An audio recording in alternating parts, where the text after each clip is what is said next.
como a gente é, pode ter ferramentas também, não só para ter adesão nas reuniões, mas também para captar trabalhadores, inclusive na inclusão da juventude nas instâncias de administração também, das nossas casas espíritas e dentro do movimento espírita organizado de uma forma geral, né, para promover essa renovação dos trabalhadores, que é uma questão tão importante, né, para a manutenção do movimento.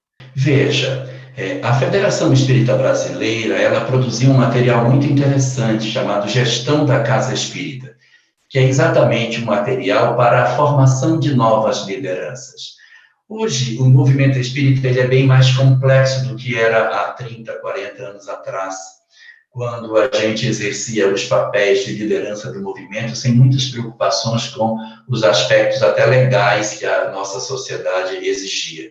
Hoje são tantas as exigências legais que a gente tem que obedecer, que a formação de novas lideranças passa necessariamente pelo conhecimento de todos esses instrumentos legais que você precisa ter para o bom exercício desse trabalho. Então, nós temos uma primeira via de trabalho, que é a criação de grupos de estudo de gestão da Casa Espírita, que podem ser feitos tanto diretamente na federativa como nos CREs. Você pode ter, de repente, a produção de grupos com esse objetivo, para você levar pessoas mais jovens, porque esse é o objetivo, é a formação de novas lideranças para que eles assumam os papéis que o movimento espírita pede que a gente tenha na nossa condição de espíritas. Então, esse é o primeiro, a formação de mão de obra, a gente precisa ter. Mas eu tenho que ter um segundo elemento que é muito importante, que é a porosidade das lideranças espíritas. Nós temos um problema muito grave de hermeticidade, ou seja, os grupos são muito herméticos. Mas esse menino muito novo, você vai dar conta de fazer? Isso não é possível, não pode.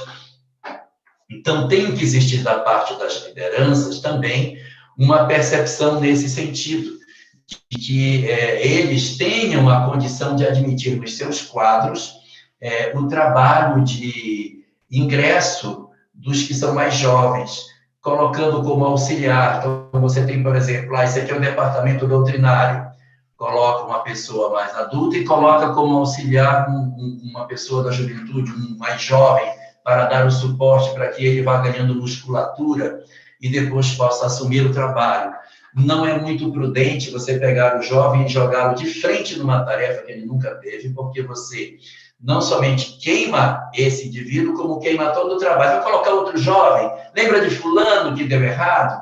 Mas se você não formou, é difícil. Então, você cria o trabalho, que é o trabalho de atividade de gestão da Casa Espírita, e faz com que haja porosidade na liderança, trazendo um jovem para acoplar nos diretores, porque os diretores atuais, que podem estar com 60, 70, 80, 90 anos, vocês podem não acreditar no que eu vou dizer, mas eles vão desencarnar um dia. Um dia eles desencarnam.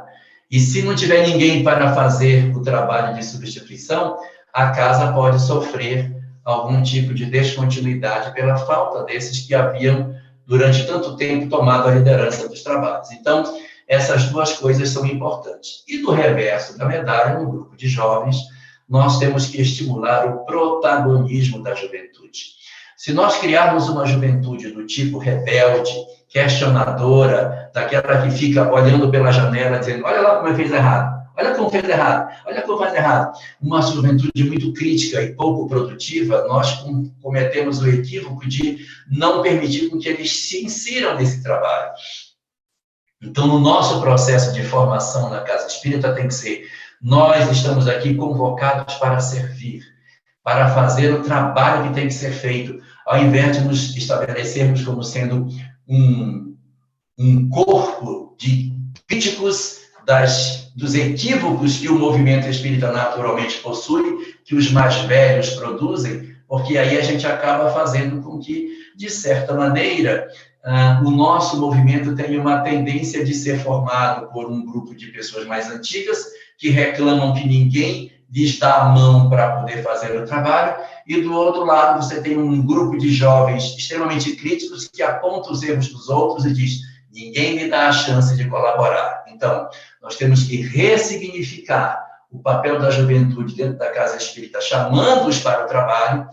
O lado de lá da diretoria tem que ser poroso a ponto de recepcionar essa juventude na condição de auxiliar para depois assumir, e a federativa precisa desenvolver os seus grupos de gestão da casa espírita para a formação das novas lideranças, tão essenciais para a manutenção do movimento espírita.